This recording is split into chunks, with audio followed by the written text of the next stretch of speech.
So let's get started with a half butterfly, and this is a hamstring stretch, which means the hamstrings are the four muscles back here. We're just going to, as usual, relax the upper body as we come forward and down. And really, you shouldn't require force to do this posture. So if you find that's the case for you, because of excessive tightness here, try sitting up on something like a cushion. Try bending this knee a bit without losing the stretch. All right, so we want to feel the stretch because that's the feedback our body giving us saying, yes, you are actually creating the hermetic stress that we're wanting in this particular posture today. You might feel a little bit in your back. So I had a gentleman last night in class and he said, do you feel this in your back at all? Is that okay? Yeah. I usually feel it in the opposite side, my back a little bit. And in some sequences, as many of you may know, we sometimes use this as a stretch for our back as well as the hamstrings. So, like my teacher, Paul Grilly, likes to emphasize, my yin teacher, he taught me this style of practice. You can't really isolate things completely. The whole body is interwoven, interconnected. So I can't just stretch my hamstrings and not also affect my back. I can't articulate my spine without affecting my hips and shoulders possibly. So when I say hip flow or spine flow or give you a focus, it's a slight kind of tweak of emphasis and what we're prioritizing in the posture. It's not to say that nothing else is getting worked or stretched. Indeed, if you hang your head like that, you're going to stretch the muscles and the vertebrae in the back of your neck as well. So a lot going on here that as a teacher, I have to kind of just choose what I'm going to focus on, what I'm going to talk about, what I'm going to educate about. So let's stick to the hips today because that's our focus, okay? So the back of this thigh, hamstrings, you have 4 of them, or 3, which is interesting. I know many of you who maybe have gone into a doctor's office and maybe you saw the picture of the person without with their skin removed, and you see all the muscles there, and they've got all these names and things, and you think, wow, we've really mapped the human body out. It's we know what's in there, and what I see in that picture is inside of me. Interestingly, some of you know my ex-girlfriend was a surgeon. I've talked with teachers and educators who do dissections on bodies. It's not like that. It's not like that. Sometimes you open up a body and you're surprised. What you expect to be there is not there, or is there in a very odd shape. Some people like their psoas, some people have a psoas major and minor, some people don't. And that's just one example, folks. So interestingly, the human body is extremely complex. Yours is unique. It may be very similar to other human bodies. And so if we did look at that picture at your doctor's office or in an anatomy book, we might find all the parts are there. Sure, that might be the case with you, but it also may not be. So I just want to make you aware of that because I know before I got educated about these things, I just thought, yeah, what you see in the anatomy book, that's how everyone is, unless they're deformed or something is wrong with them. I am not talking about deformities. I'm really talking about healthy people who are fine, but if you open them up, you're going to find, sometimes variations. There can be different things going on. So the idea that, we've mapped all the muscles, we know exactly what's in there, we all agree what's in there. We all have the same map or model, and we all agree how to name everything, conventions. That is not actually how it is. Let's switch sides here.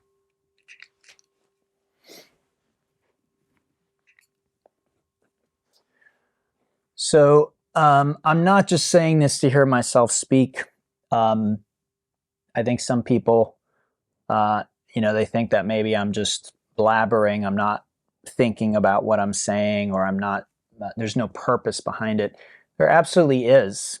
I'm trying to use the time in these postures to give you a deeper understanding and perspective about your own body, about movement, about yoga, about health, how it all weaves together.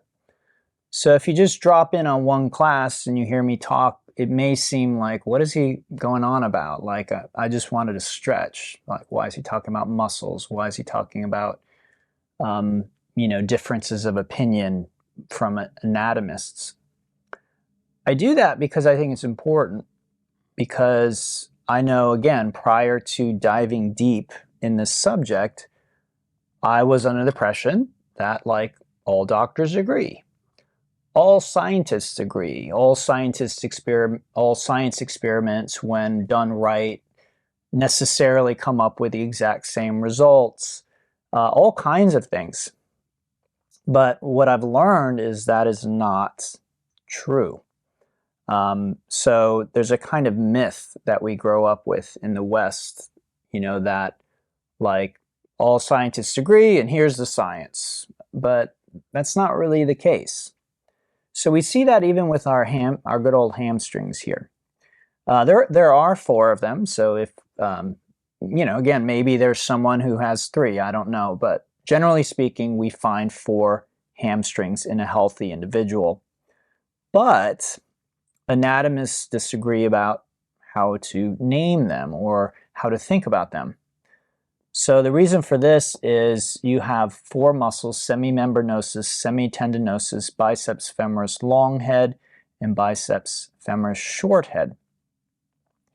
Because some of those muscles actually originate as one and then split into 2, is that 1 muscle or is that 2 muscles? It can be a matter of opinion, right? Oh, 1 muscle that becomes 2 is actually 2 muscles.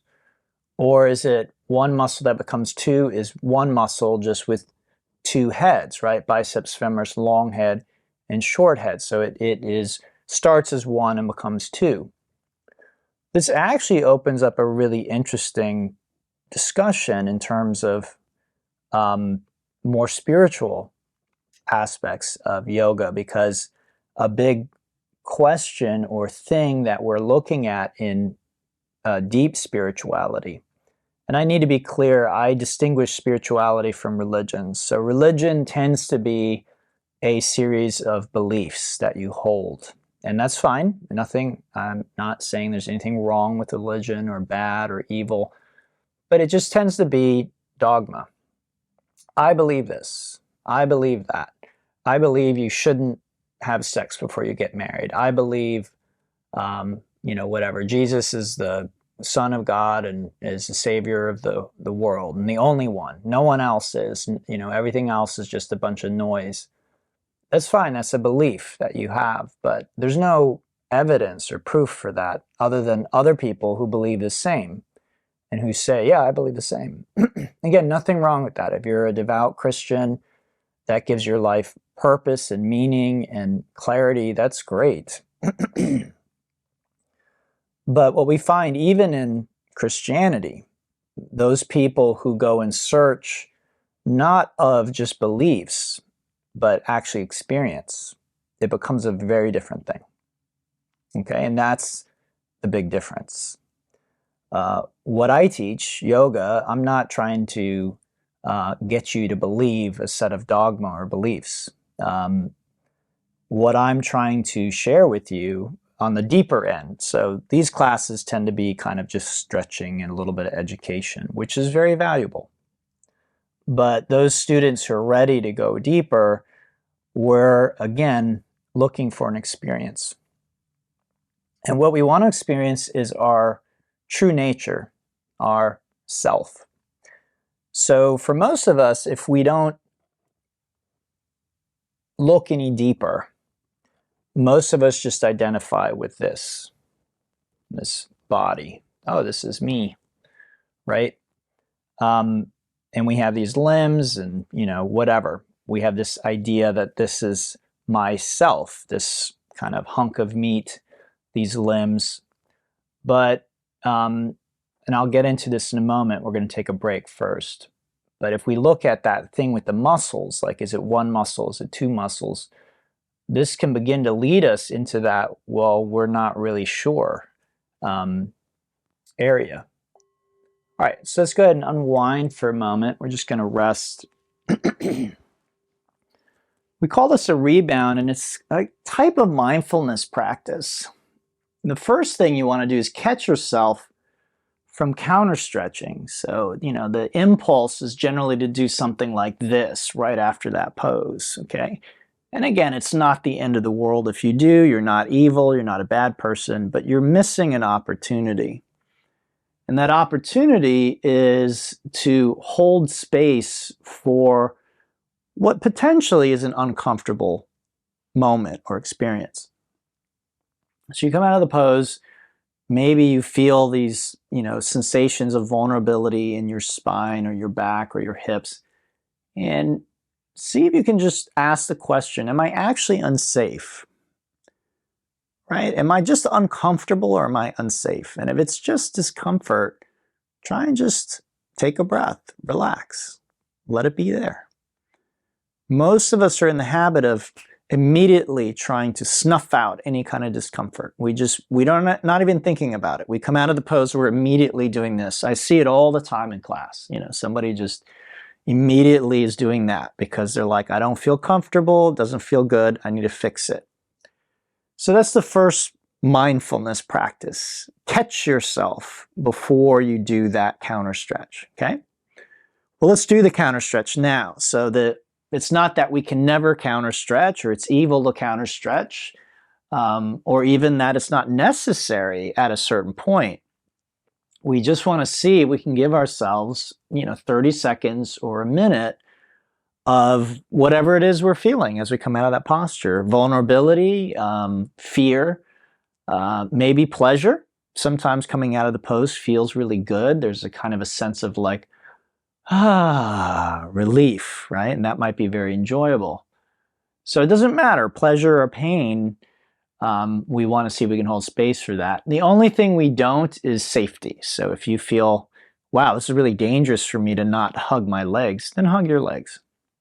All right, hands into the hips, palms down, legs straight up. If there's pain in your back, you're going to bend your knees until that pain subsides, okay?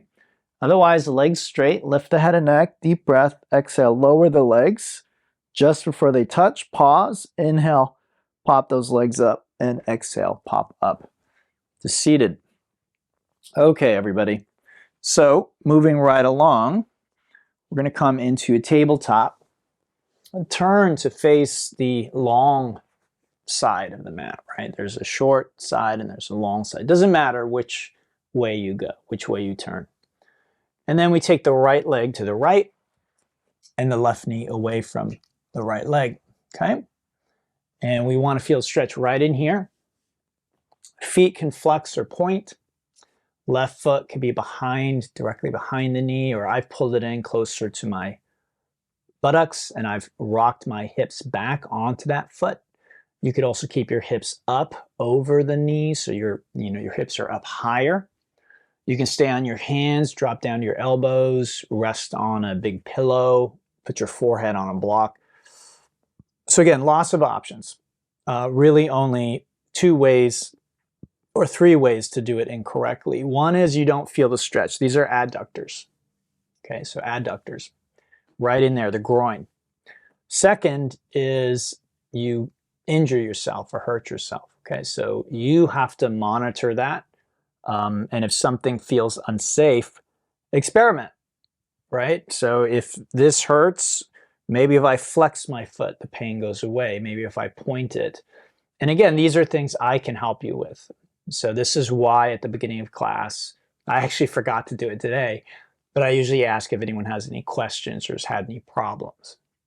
So let's say you've been doing these classes with me for like a month, and you're like, God, every time I do this pose, there's this pain in my knee and I can't get rid of it. I mean, that's a great example of what I'm talking about. Hey, Doug, at the beginning of a class, or email me, text me, whatever, get in touch. Hey, Doug, every time I do this pose, there's this pain here and I can't get it to go away and I don't feel like it's safe. Perfect. I have some suggestions I can make. Here's the thing, I can't make those suggestions like now because it's a specific thing. And I have to give you the suggestion, you have to try it, and then give me feedback, right? So it's like a doctor, right? We can make generalizations about health, but at a certain point, if you're like, hey, doc, I looked in the mirror, my tongue is purple, like what's going on? That's a specific thing. And if for some conditions with the doctor, it could be several things. So the doctor can't say, oh, that's this, you need to do this, right? They may have to run tests, diagnostics, give you something, see how it's going, and then tweak the recommendation from there. Again, I really am just trying to educate everybody about the reality. And you may already know, in which case, great. I don't want you to get upset. Like, I already know that, Doug, give me a break. And again, I'm really talking to myself. I hope you guys understand that I'm talking to an earlier version of myself, a less educated version of myself. So I'm trying to share things that I've found of value. So an example of what I'm talking about is I have someone who's relatively close to me, and they had really intense pain in their hips. So they went to the doctor, and a very common recommendation these days is hip replacement. For whatever reason, the doctors that he saw, I'm not sure if he got a second opinion or what, which I highly, highly recommend, especially if you're going to undergo an extreme intervention like hip replacement, right? Because generally speaking, your parts are as good as they're ever going to get. Even your parts damaged are many, many, many times going to be better than any artificial replacement we can create, okay? Not in every case. So please don't leave this class saying, oh, Doug said never get a hip replacement. No, I didn't say that. There will be instances where that is necessary and the best option for the individual. But in this instance, it wasn't. Doctor recommended double hip replacement. That'll get rid of the pain. So this individual, doctor knows best, right? Doctor knows. Doctors had years and years of training. They know more than me. They're the expert. I'm going to listen to my doctor. Okay, go in for surgery, double hip replacement. Expensive, probably covered mostly by insurance, but very expensive. You have to go through PT, recovery, all kinds of stuff. And I don't know if you know this, but hip replacements are not permanent. I think you get about 10 years and then they have to be replaced again. So it's not like one and done. You're going to be going through surgeries for the rest of your life. And the longer you live, the older you get, the harder it is to recover from something like that. So it's not something you want to do lightly. Let's switch sides.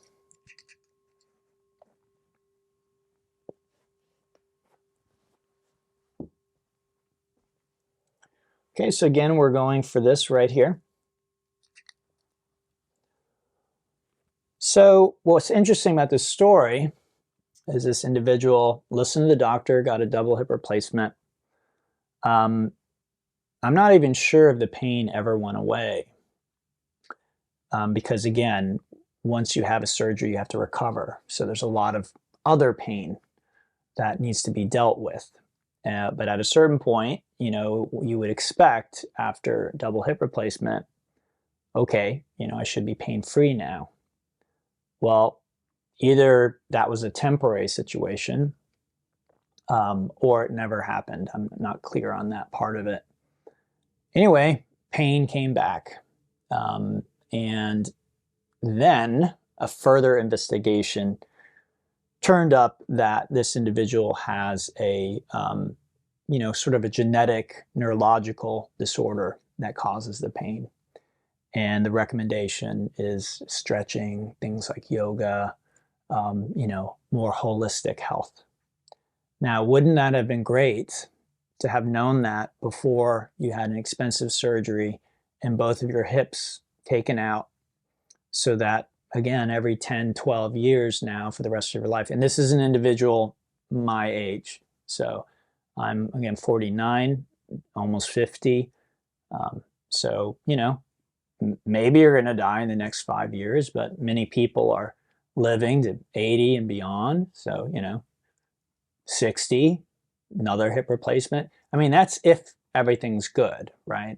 If things go wrong, and by the way, they can, you can have a botched hip replacement. You have to go back and have it done again. But let's say everything's perfect with the hip replacement, you know, 10, 12 years, now 60, get it again, 70, right? Now you're 70 years old going through physical therapy, trying to recover from a hip replacement. 80, right? Can you imagine? So again, not saying don't get a hip replacement, but trying to give some perspective, some education, because again, I know I didn't know these things when I was a little younger, before I started teaching yoga, before I started learning about health and healing and all of these things. So if it was me, if I went to the doctor, they said, yeah, double hip replacement, I would have been like, oh, that sucks, but what can I do?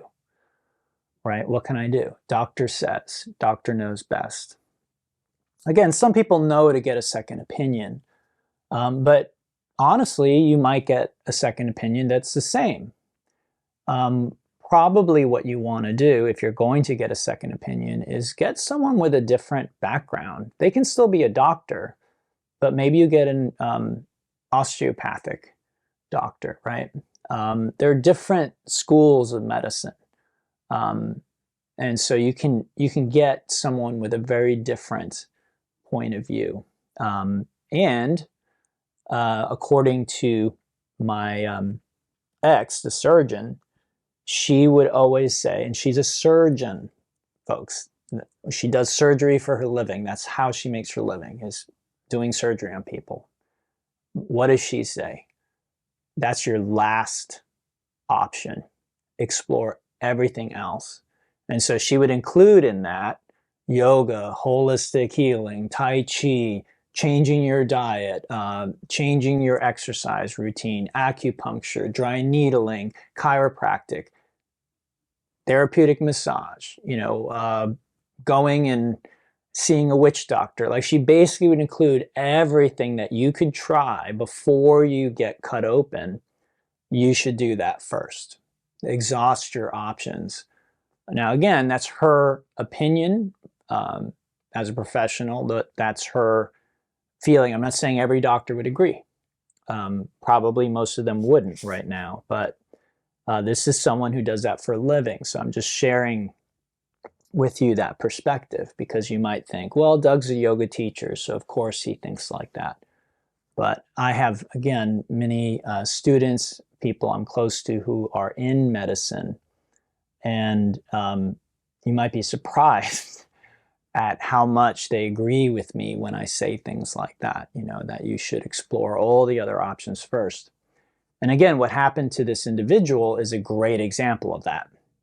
They are someone who lives a lifestyle where, you know, alternative medicine, it's not on their radar. It's not really their thing. So when the doctor said, hey, go get this done, you know, they, again, may have got a second opinion, but they never thought, well, let me see if, you know, this Tai Chi master has a suggestion for me. Let me go see if stretching and yoga can help, yoga therapy. let me see if reducing my stress will make this go away, okay? So this is what I'm recommending for you, is even if you're a little bit leery about these things, it's better than getting a double hip replacement in your 40s and then needing another hip replacement every 10 years or so and not having the problem fixed. So now he's right back with, oh, do yoga, stretch, manage your stress. That will make the pain go away. Okay, so could have gone there in the beginning. All right, again, let's try and take about 30 seconds to just relax and feel before we try and manage how we feel, right? Which is what most of us are doing most of the time.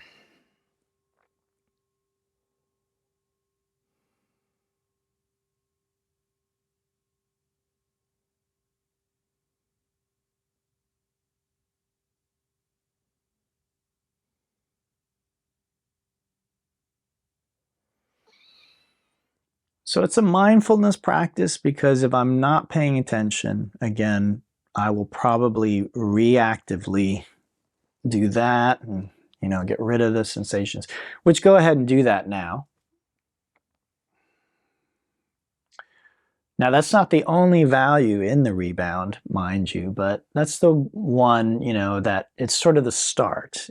If I don't catch myself before I start counter stretching, then, I'm never going to be able to get any deeper with it. All right, let's hinge up. So this is called the hinge. A little bit of core activation, pulling the joints back together.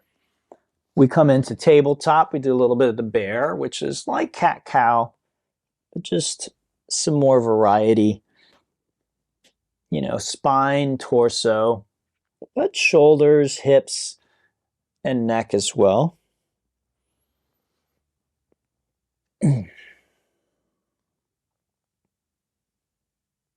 So kind of the opposite of the rebound, right? Like we're trying to create balance. We're trying to get rid of the pain and the discomfort. From there, we can tuck those toes, and we do the same with our legs. So I feel some stiffness in my calves. I've been averaging over 4 miles every day, hiking, walking. And so I definitely feel that. But again, I shouldn't be alarmed, right? I can explain why all that tension is there. And it's generally going to be worth it, right? All that movement is good for my health. Okay, let's do the sleeping swan. So right knee toward right wrist, foot across the mat, hips down and back. All right, we're right there. We're trying to get a nice stretch here. Okay, those are your glutes. We did the adductors. There were 5 adductors in the inside of the thigh. So you have adductor magnus, longus, brevis, gracilis, and pectineus. Sometimes people think the groin is up near your pubic bone. It is. It does attach to the pubic bone, but it actually runs all the way down the leg to the knee. So a stretch anywhere in that region is going to be an adductor stretch. Interestingly, some people feel an adductor stretch here. I suspect that's because they have an excessive amount of adductor tension. We want to feel it here. It's okay if you feel it in your adductors too, but we're really going for this group here, the glutes. We got 10 muscles here, 6 deep rotator muscles, and then the 3 glutes, minimus, medius, and maximus, and then the tensor fascia lata, which is a thin muscle here that attaches to the IT band or iliotibial tract here. Okay, so that's the region. Your knee can point straight ahead or out at the side. The right foot can flex or point. You can pull it back toward your left hip. You can pull it up so that the shin's parallel with the front of the mat. Hips can rock to the left or right. Some people like putting a block here, to kind of rest on. And that's fine too, but by no means required. You can see my hip is off the ground, right? Nothing dangerous, inherently dangerous about that. So let's look back at this idea of identity and the two muscles, or the one muscle becoming two. Again, many of us feel that, well, this body is me. And indeed, there are signals in our brain that are communicating that to us. But really, is that true or not? If someone were to take something and sever, maybe surgically sever my hand from my body, and then I see my hand sitting there, I mean, is that my hand? Is that really a part of my body anymore? What if they take the hand like Frankenstein and they sew that hand onto somebody else and then they start using it? Is that my hand? Like, what does that even really mean? Does my hand mean I have control over it, or it's attached to my body? What does that possessive mean, right? One of my spiritual teachers once said that, the ego has a talent for possessing things that don't belong to it, right? My body, my thoughts, my emotions, my spouse, my children, my house, my nation, my race, my sex, whatever it is. We can identify, the ego can identify with various things and kind of take possession of these things. But if we look a little deeper, we might find that really there's nothing really tying us to any of those things.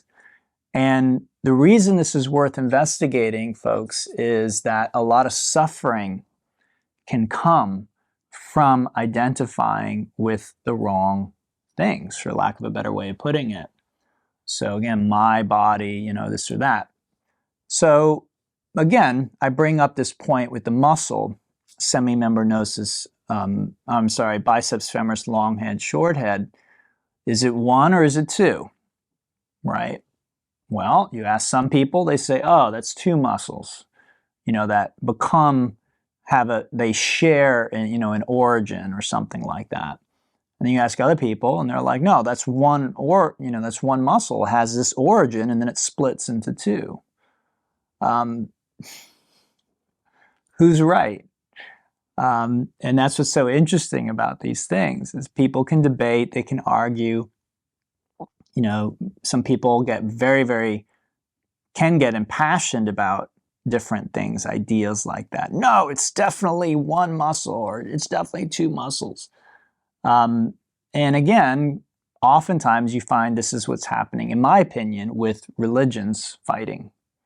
Is very often they have different names and different ideas about things that we have no way of really proving, no way of really verifying in this lifetime anyway.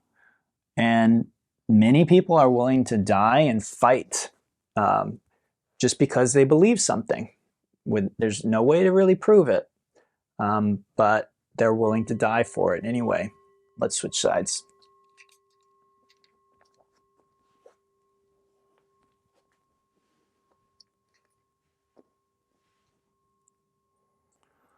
So for me, this is the big, again, distinction between spirituality and religion.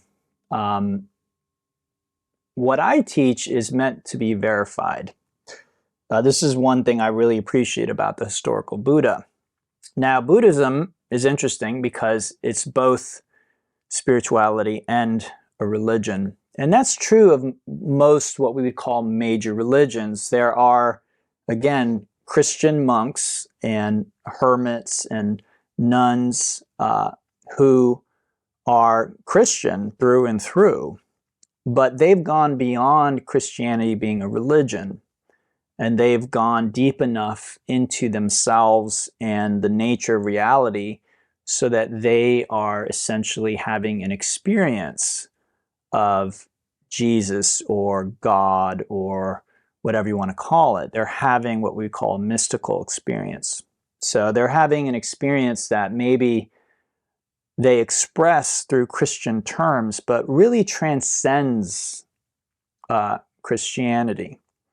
And I think actually if you spoke with many of these people, they would agree with me. They wouldn't, argue. They would say, oh yes, this experience is beyond words, beyond, anything that is normal, our kind of everyday normal experience.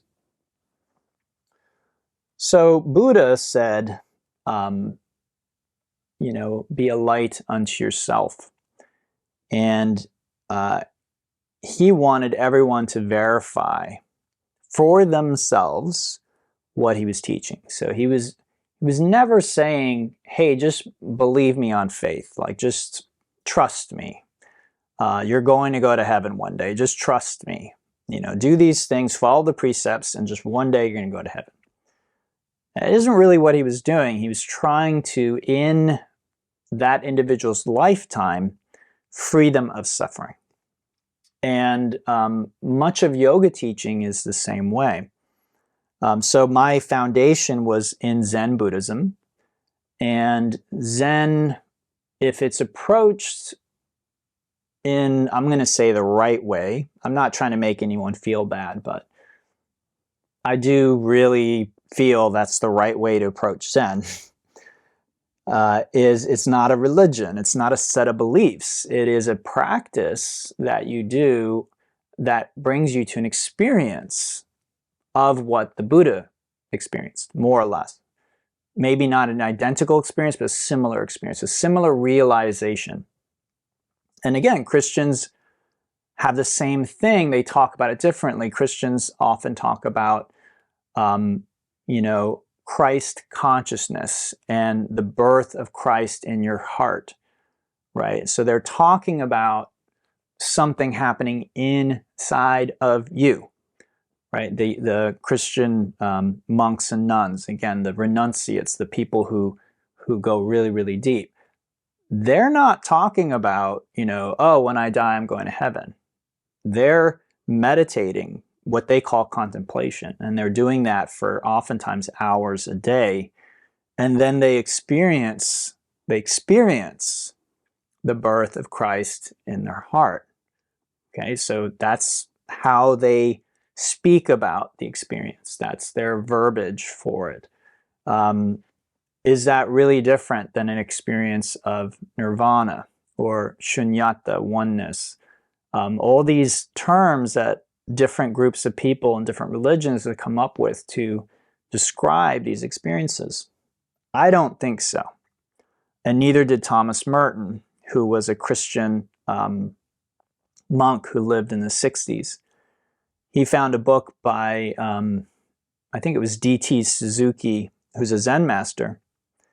And he was shocked because when he read the book, what D.T. was referring to as Zen, he wrote to DT and he said, what you call Zen, I call God. And he wanted to meet because he was like, I thought this was like a Christian thing. And, this person from the other side of the world who practices a different form of spirituality is experiencing the same thing. So Merton got the sense that, okay, maybe we're all talking about the same thing. We're just giving it a different name. And so he did reach out and he tried to organize meetings of people in different religions. And again, not really religions, different people who were practicing spirituality from different parts of the world. He wasn't really interested in like getting a churchgoer, from Atlanta to meet someone who goes to the Buddhist temple in Japan. Probably not much would happen there. But a Christian monk and a Zen nun, who both have practiced hours of meditation, getting them together, he thought, okay, there'd be a lot of commonality there. And he was right. All right, let's unwind from there. We'll come on to our back. Let's just relax for a moment.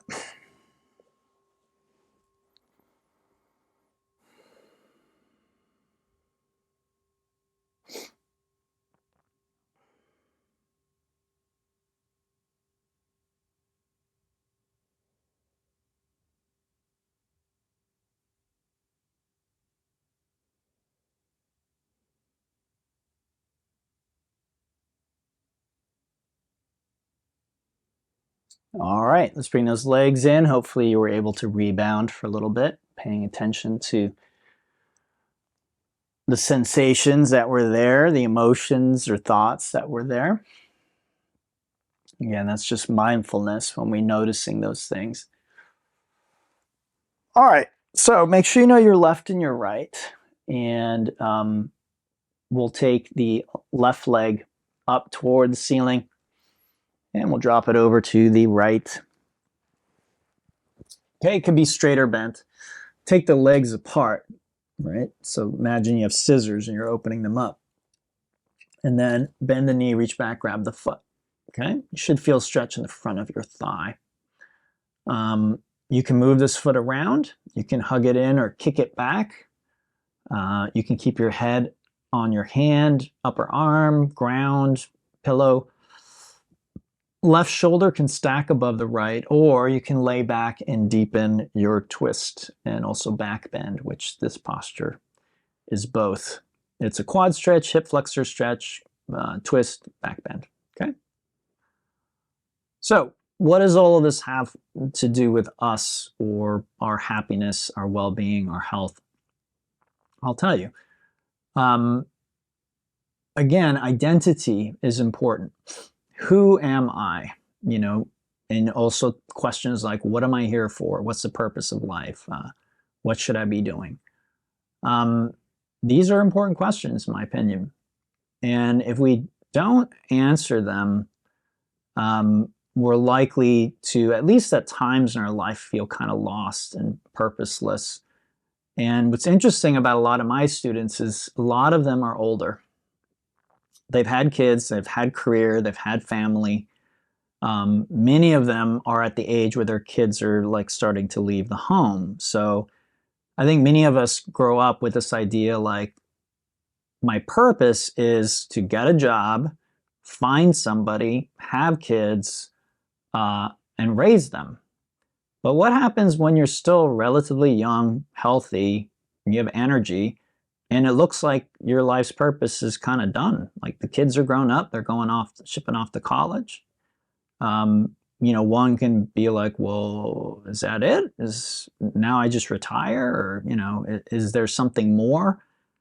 And some people find that they don't feel the fulfillment they were expecting, right? They were maybe expecting to have this sense of, you know, I did it.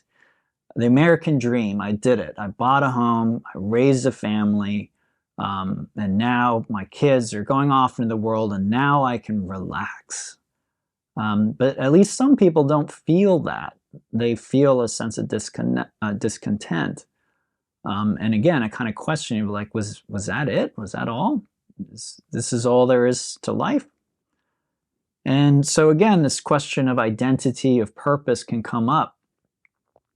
What the monks, the nuns, the people who dive deep into their spiritual tradition very often find is answers to those types of things. Purpose, who am I, what am I? So an example of this is a teacher that I'm studying with is Scott Killaby, and he has a thing called the unfindable inquiries. Inquiry is a process where you just sort of, in a meditative state, you kind of like ask questions about, again, identity, things like that. So you go and you look for yourself. Now, again, many people are just going to point to their body, like, hey, this is me. But all you're really pointing to is a body. So if that's you, and some people believe this, they believe through and through that they are their body, and when their body dies, that's it, end of story. And that's fine. But that's definitely what that's going to mean then, right? If you are your body, then when you pass away, when you die, then you're gone, right? Your body will disintegrate and go back into the earth, and that's the end of that. Interestingly, people do have experiences where they are out of their bodies.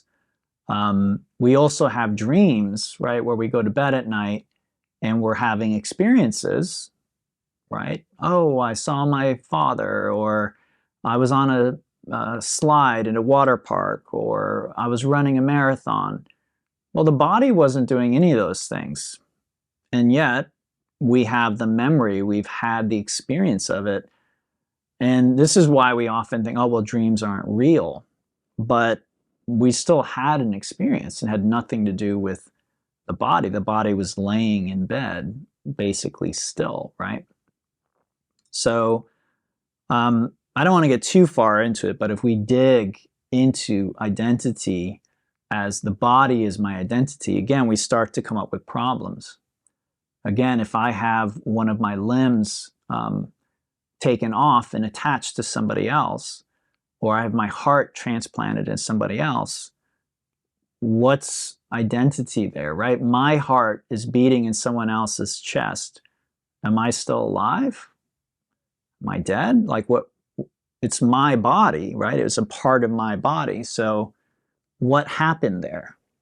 All right, let's go ahead and switch sides.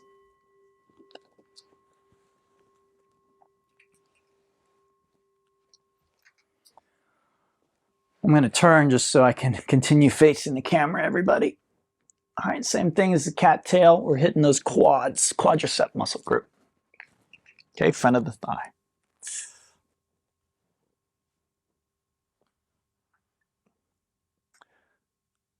So interestingly, what many people find who really get deep enough into spirituality is that they don't really exist, and certainly not in the way that they have conceived of themselves.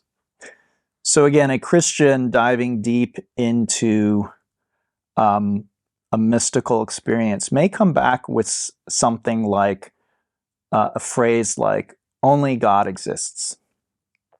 Or like Jesus, I know this is considered blasphemy in some churches, but there have been Christians who have actually basically been willing to pursue what's the word I'm looking for? To endure persecution because the experience they had is I and God are one. So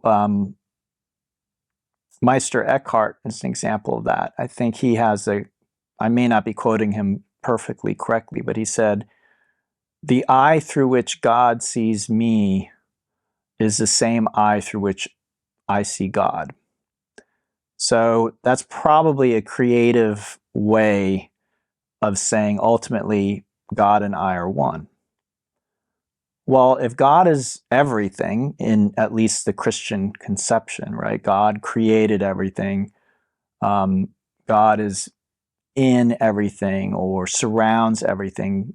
God is, universal, ever present, all knowing, all these things. And then you start to say, well, I and God are one. Well, then it's sort of like you disappear, right? Your small conception of self begins to disappear. In Buddhism, this is a well-known teaching. In Buddhism, it's called anatman, which is no self. And many Buddhists meditate long hours trying to have this experience of no self.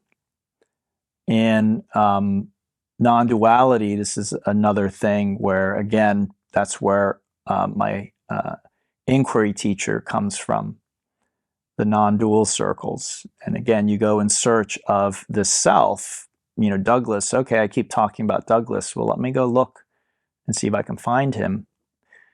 And what you find you might find a body, you find images, you find thoughts, you find, stories about this character. But in the moment, if you're really in the moment and you're really present and you're really awake to what's going on, you really don't find a Douglas. So it's tricky because, then if you're like, oh, you don't exist, so I'm going to, take all your money or something. I mean, obviously there's something here, something going on.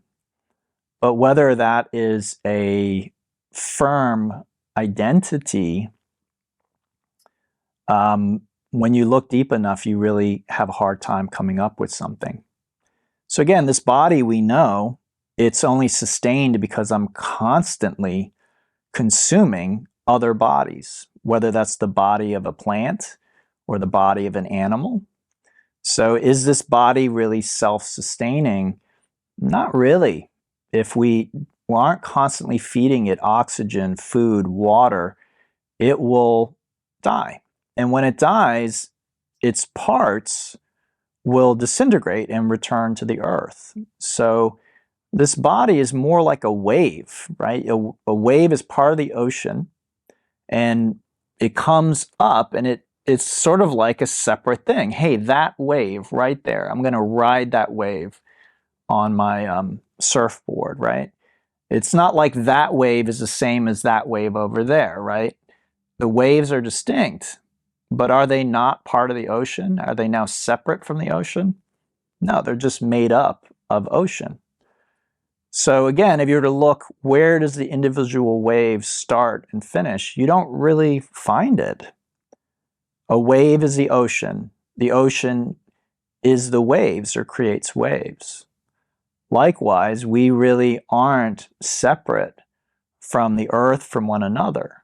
We're like little waves, or like little waves that come up temporarily, and then our bodies go away. Now, I'm talking about our bodies. What are we on a deeper level? That is a different question. And again, that's something that can be experienced with spirituality. Okay, let's go ahead and come on out of that.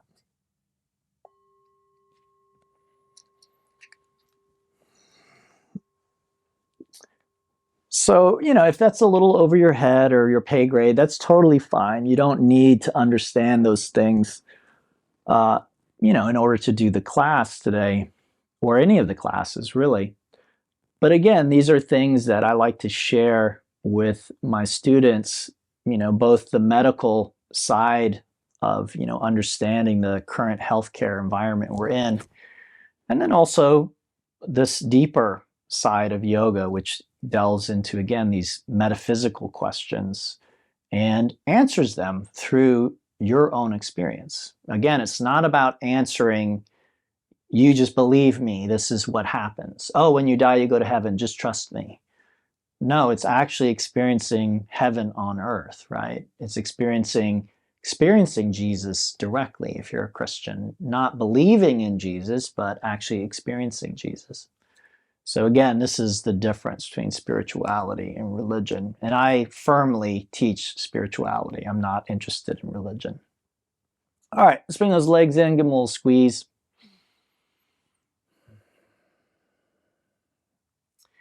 And as usual, if you've got time, we're about 5 minutes to the hour. If you have time, I recommend, relaxing.